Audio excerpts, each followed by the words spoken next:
জানতে পেরেছি যে সারা দেশে কমপ্লিট শাটডাউনের ঘোষণা দিয়েছে কোটা সংস্কার আন্দোলনকারীরা। এ বিষয়ে আমরা বিস্তারিত জানতে এখন নিউজ রুম থেকে সরাসরি যুক্ত হচ্ছেন আমাদের সহকর্মী জাহিদ হোসেন। তিনি একটু বিস্তারিত জানাবেন। জাহিদ হোসেন, প্রধানমন্ত্রীর জাতির উদ্দেশ্যে ভাষণের পর থেকে কিন্তু আসলে সবাই জানতে চাচ্ছিল কোটা সংস্কার আন্দোলনকারী যারা রয়েছেন তাদের পরবর্তী কর্মসূচি কি ঘোষণা দেয়। আপনার কাছে নিশ্চয়ই বিস্তারিত আছে, একটু জানাবেন।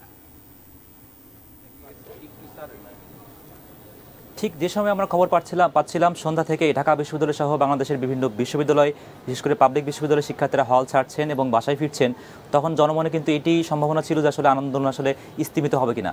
কিন্তু বৈষম্য বিরোধী ছাত্র আন্দোলন যারা কিনা শুরু থেকেই ঘোষণা দিচ্ছিলেন তাদের এক দফা দাবি আসলে বাস্তবায়ন না হলে তারা রাজপথে থাকবেন, সেই রাজপথে থাকার যে নিদর্শন হিসেবে তারা কিন্তু আগামীকাল একটি কর্মসূচি ঘোষণা করেছেন এবং তার নাম দিয়েছেন তারা কমপ্লিট শাটডাউন। এর আগেও কিন্তু আমরা দেখেছিলাম যে বাংলা ব্লকের কর্মসূচি দিয়েছিল, যার মাধ্যমে তারা সড়ক অবরোধ করেছিলেন এবং বিভিন্ন গুরুত্বপূর্ণ স্থাপনা অবরোধ করেছিলেন।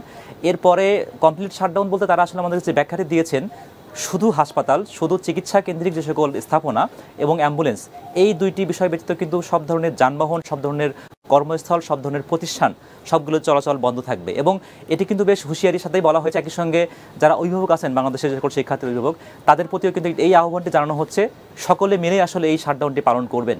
যেহেতু অতীতে কিন্তু দেখেছিলাম যে বাংলা ব্লকেটে কিন্তু শিক্ষার্থীরা অংশগ্রহণ করছিলেন, রাজপথে নেমে আসছিলেন, কিন্তু নতুন করে আসলে এই আন্দোলন নতুন একটি মোড় নিল বলে আমরা বলতে পারি। এবং সবথেকে চমকপ্রদ যে বিষয়টি আন্দোলনকারীরা বলছিলেন, তারা আসলে দাবি আদায় হওয়া পর্যন্ত একটি টাইম ফ্রেম দিচ্ছিলেন এবং সেই টাইম ফ্রেম অনুযায়ী আন্দোলনের গতিপথ কিন্তু পাঠাচ্ছিলেন। এবং তাদের যে প্রত্যাশা যেটি ছিল দাবি বাস্তবায়ন করা, সেটি যেহেতু এখনও পর্যন্ত বাস্তবায়িত হয়নি। এবং আরেকটি তথ্য এখানে যোগ করা খুব বেশি প্রাসঙ্গিক বলে মনে করছি, মাননীয় প্রধানমন্ত্রী কিন্তু সন্ধ্যায় জাতির উদ্দেশ্যে যে ভাষণ দিয়েছেন সেখানেও তিনি এটি আশ্বস্ত করেছেন যে আসলে হাইকোর্টের রায়ের উপর অনেক কিছু নির্ভর করছে, সব কিছু নির্ভর করছে।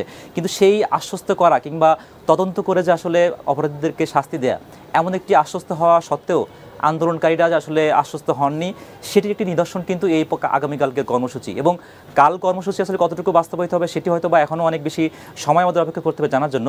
তবে তার আগে এটুকু কিন্তু নিশ্চিতভাবে বলতে পারি যে আন্দোলনকারীরা আজ রাজপথ ছাড়লেও আগামীকাল তারা আবারও এই আন্দোলনের নাম ধরে হয়তো আবারও সড়কে নামবেন এবং তারা দাবি বাস্তবায়নের জন্য কতটুকু সক্রিয় থাকবেন সেটির জন্য অবশ্যই আমরা কাল নজর রাখবো। মুন্নি।